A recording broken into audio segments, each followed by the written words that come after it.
If you're a solo house cleaner and you need help during busy seasons, I'm going to show you how to pay a helper the simple way, using a receipt book, so it's clear, clean, and professional. Hey Bonafide fam, welcome back.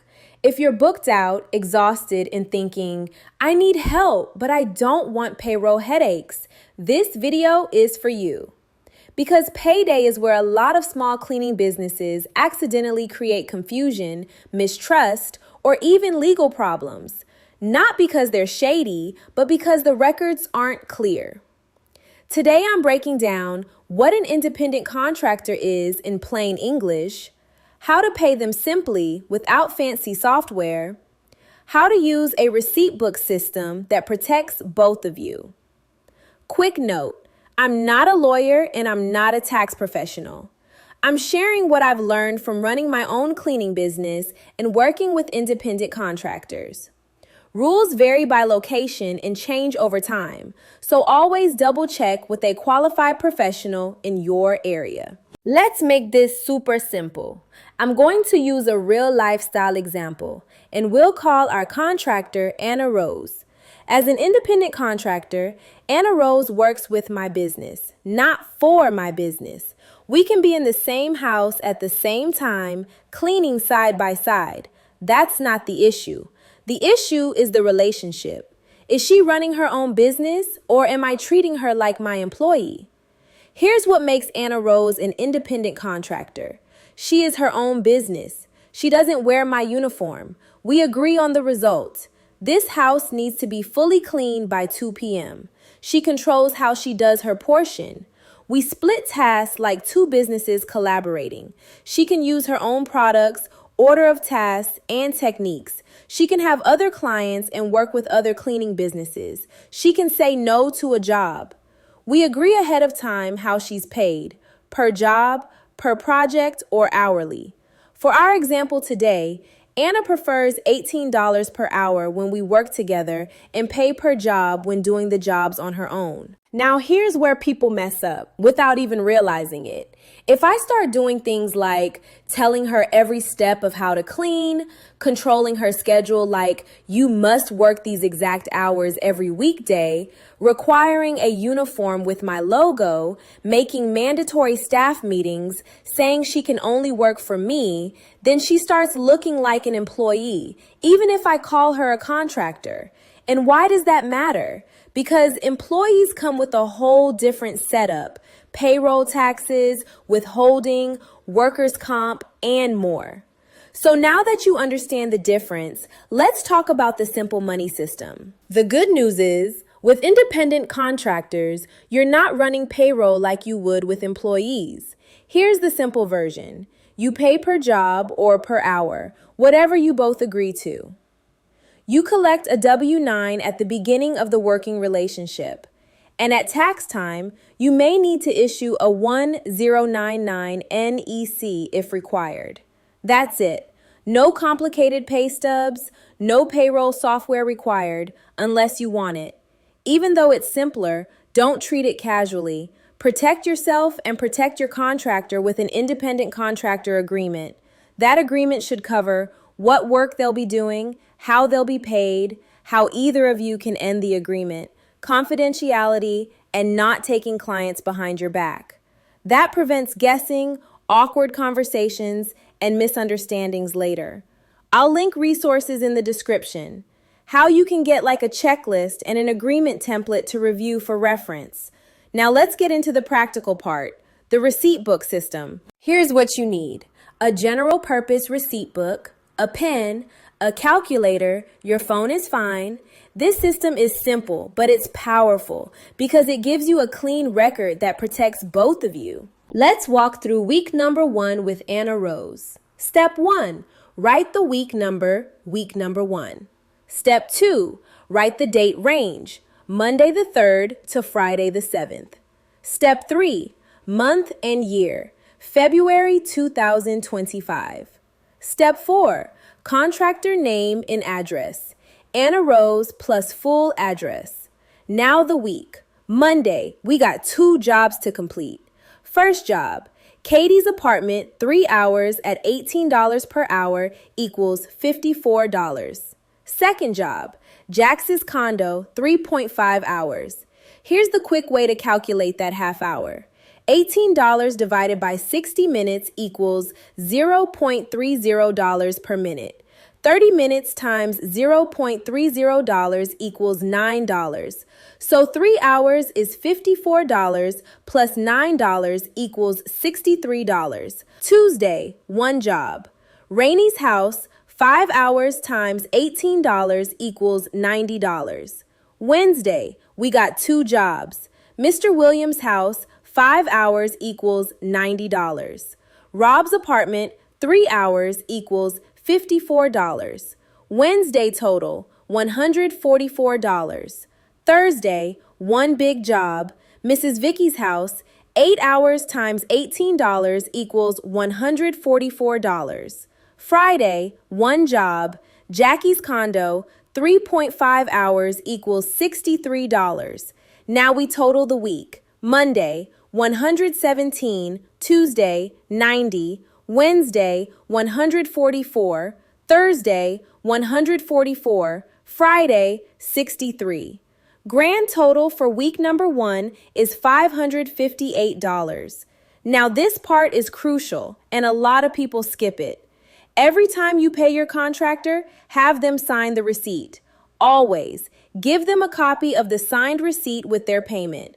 Write the payment method on the receipt. Cash, Zelle, check, whatever it is. That way both of you agree. These hours and this total are correct. That's how your system shifts from just math to a professional pay record. If you have more than 1 worker, here's my best tip. 1 receipt book per contractor. Write their name and the year on the cover. Clean, separate records. And if your contractor prefers per job pay instead of hourly, same system. Just write the flat amount per job. Example, week number 1 per job could look like Monday, cleaning for Katie, $150. Tuesday, clean rainy house, $90. Wednesday, cleaning for Mr. William, $125. Thursday, Mrs. Vicky house, $225. And Friday, Jackie's condo, $80. Week total, $670. Same receipt book, same clarity. Now tips. Some people give them daily, some add them weekly. I personally like to pass tips through daily when a client leaves one because it builds trust fast. And at the end of the year, you may need to issue a 1099 NEC depending on your situation.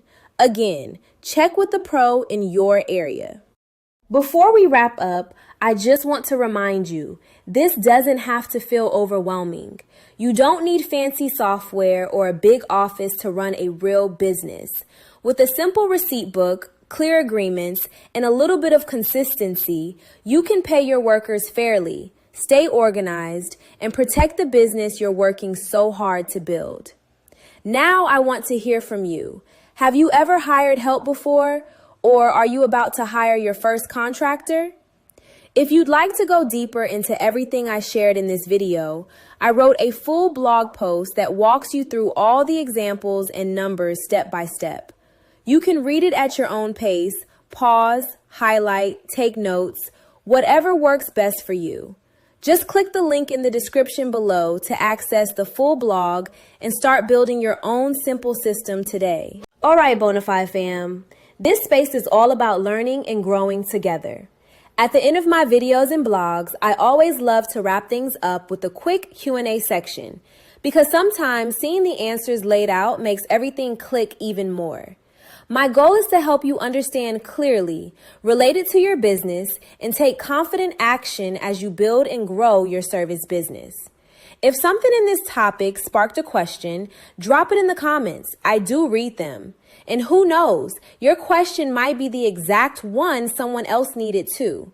We grow better together. Do I need a lot of fancy software to pay an independent contractor? Short answer, no. You can start very simple. In my example with Anna Rose, I use a general purpose receipt book, a pen, and a calculator. The key isn't the tool, it's the system.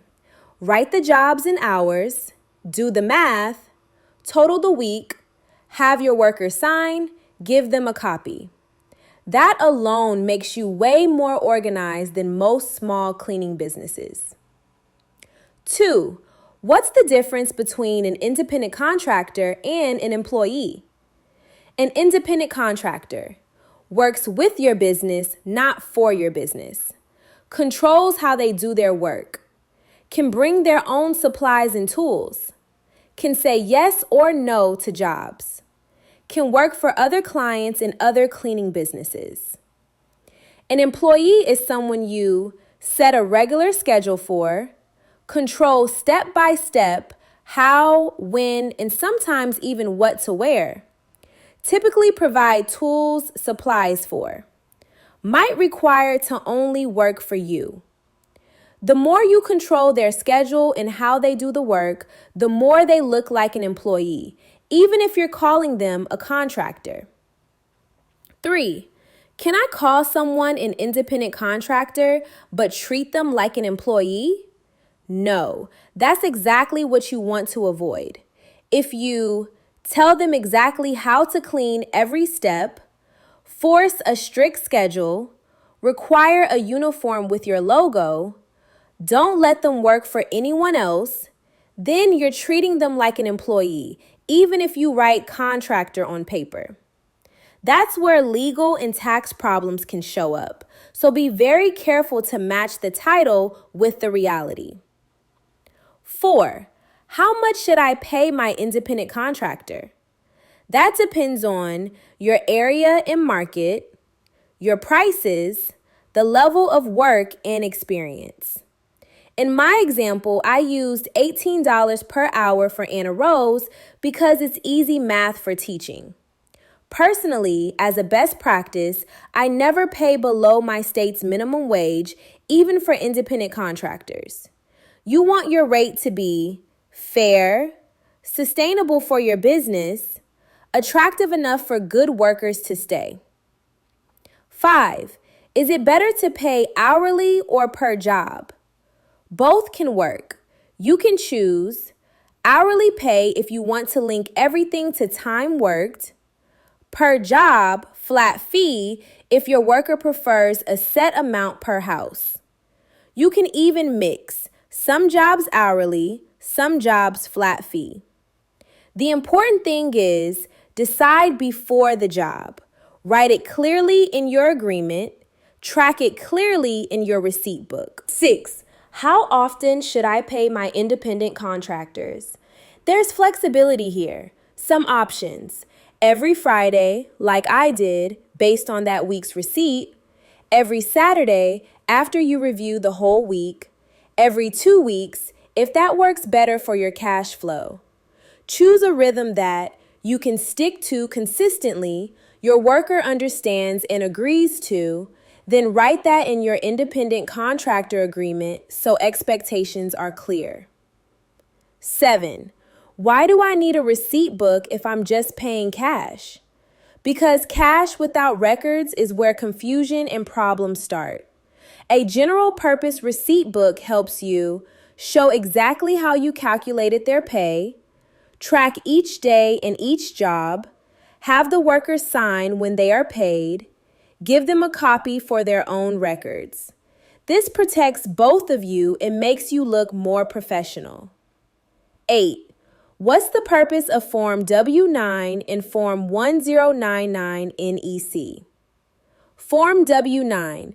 You have your independent contractor fill this out at the beginning of your working relationship.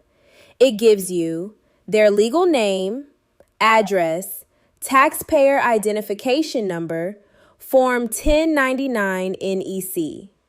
At the end of the year, if you're required to, you report how much you paid that contractor using the information from their W-9. These forms help you stay on the right side of the tax rules. Always double check with a tax professional for your situation. 9. What if I make a math mistake on a receipt? It happens. You're human. If you notice a mistake, fix it as soon as you see it. Show your worker the error, pay them any difference you still owe, note the correction in your records, even as a little note on the receipt. Correcting your mistake builds trust because it shows your worker, if there's ever an error, I will fix it in your favor. I'm not trying to short you. 10. Can I use this same method if I have 2 or 3 workers? Yes, that's exactly why I recommend 1 receipt book per worker. On the cover, write their name, the year, then use that book only for that worker. Track weekly and monthly totals. Keep their records separate and clean. This makes it way easier at the end of the month and at tax time. 11. Do I have to share tips with my independent contractor? Legally, tip rules can be tricky and depend on your location and setup, so you should ask a tax professional how they apply to you. Practically, I personally like to give tips to my worker daily when a client leaves one, keep a little extra cash on hand so I can pass tips through right away. This makes workers feel valued and can really increase loyalty and motivation. 12. What if my worker only wants to be paid in cash? Cash is okay as long as you still keep records. If someone says, just pay me cash, no paperwork, that's a red flag. Even with cash, I recommend using the receipt book, writing the amount, date, and jobs, having them sign, marking cash as the payment method. And for tax and legal reasons, talk to a professional about how to properly report those payments. 13. Can I switch a worker from contractor to employee later? Yes. Sometimes as your business grows, you may decide it makes more sense to hire someone as an employee instead of a contractor. If you do, treat it as a fresh setup. Get clear help from a professional on payroll, workers' comp, etc. Update their agreement to match the new relationship. What you don't want is a blurry half and half situation where they're kind of one and kind of the other. 14. What should I do before I hire my very first contractor? Here are some simple steps. Decide if the role truly fits independent contractor rules in your area. Create or review an independent contractor agreement. Prepare your receipt book system. Have them fill out Form W-9. Agree on their rate, how often you'll pay, whether it's hourly or per job. You don't have to be perfect. Just be clear, honest, and willing to improve your system as you go. 15. Is this legal or tax advice? No. Even though I'm sharing real examples from my own cleaning business, I'm not a lawyer and not a tax professional. My goal is to help you understand the basics, feel less overwhelmed, and have a simple starting system like the one I use with Anna Rose. But before you decide anything for your own business, always check your state and local laws, ask a qualified professional in your area. Thank you so much for hanging out with me, and I'll see you in the next video. If this video helped you feel more confident about hiring and paying your first helper, share it with another cleaner who's ready to grow their business too. Bonafide helpful vibes, yeah, we bring it to life. Real talk, good heart, everything feeling right. From the soul to the smile, let the rhythm rise. Who you tuned in now to Bonafide helpful vibes.